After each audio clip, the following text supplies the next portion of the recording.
Ya, betul.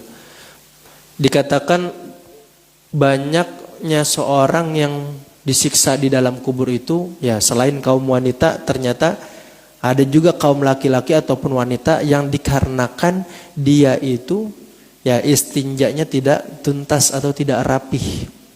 Bahkan bukan hanya siksa kubur aja. Hal tersebut itu dapat menghantarkan seseorang masuk ke dalam api neraka. Dan ternyata di neraka juga kebanyakan ya, kalau wanita itu kan memang dikarenakan banyaknya seorang pezina itu dari kalangan wanita. Tapi ada juga seseorang yang masuk ke dalam neraka lantaran hal seperti ini nih. Istinja yang belum tuntas. Kenapa kok masuk ke dalam neraka? Pertama, ada seseorang yang istinja belum tuntas. Walhasil, ya istinjanya dianggap tidak sah. Kemudian sekalipun dia berwudu juga dianggap tidak sah karena istinjanya belum tuntas. Jadi andai kata ada orang buang air kemudian langsung wudu, itu tidak bisa menghilangkan hadas kecil sekalipun.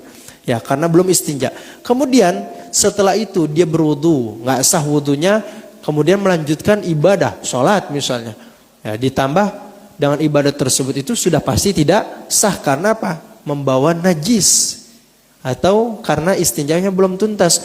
Makanya hati-hati, sangat-sangat ditekankan bagi kita nih, khususnya orang laki-laki yang suka pipis di urinior. Ya, urinior, WC berdiri. Saya sendiri secara pribadi itu paling tidak suka untuk apa? Pipis di tempat seperti itu. Karena menurut saya itu sulit. Bagaimana bisa kita ya pipis pertama itu dalam kondisi terbuka. Saya merasa kurang nyaman ya, karena tidak ditutupi oleh penghalang. Kemudian yang kedua, ceboknya ribet, Pak. Kita ngambil air yang terbatas dari dinding-dinding WC tersebut, itu juga kita masih was-was. Kadangkala ya, itu tembok-tembok tersebut itu bercampur dengan banyaknya najis. Mungkin air yang kita anggap itu suci di tembok-tembok tersebut, itu bisa jadi adalah air kencing cipratan kita sendiri. Kemudian yang ketiga, bagaimana bisa orang itu istinja dengan dia mengambil air yang sedikit kemudian dipeper-peperkan saja begini. Yang ada apa? Najisnya malah melebar kemana-mana, Pak. Maka istinja atau cebok yang paling efektif itu adalah mendatangi air, ya mendatangi air kepada kemaluan kita misalnya. Contoh, ini air didatangkan, disiram, itu efektif. Ataupun ya kalau enggak air yang mendatangi, kelamin kita yang mendatangi air tersebut.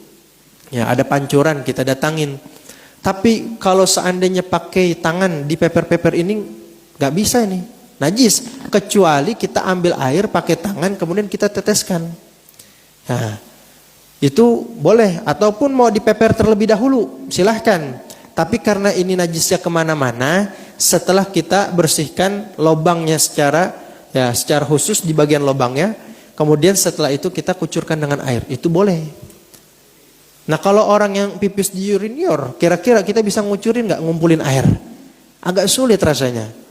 Makanya lebih baik kalau misalnya dalam keadaan kondisi seperti itu masih bisa kita tahan, ya lebih baik kita nunggu. Walaupun ngantri nih kamar mandi, mendingan kita nunggu daripada pilih di urinior. Seperti itu. Ya, jelas Pak ya?